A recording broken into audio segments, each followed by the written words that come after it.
একদিন এক জায়গায় রাজনীতিক একটা সংঘাত শুরু হয়েছে দুই পক্ষের ভিতরে। এখন কঠিন সংঘাত।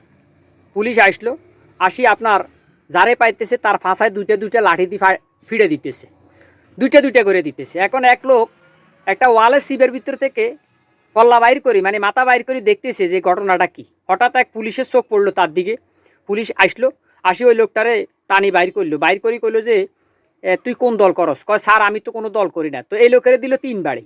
কয় স্যার আপনি ব্যাকেরে দিলেন 2 বাড়ি, আরে 3 বাড়ি দিলেন কে? কয় তুই কোনো দল করস না কি লেটেলা, তুই 3 বাড়ি খাইছস।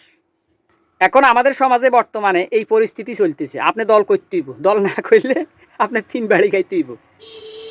এখন দল করলেও বিপদ, না করলেও বিপদ। আপনি দল করলেও মামলা খাইবেন, না করলেও আপনি মামলা খাইবেন। দলে দলের লোকেরে মামলা দিতেছে, বুঝছেন নি? মামলা বাণিজ্য শুরু হয়েছে।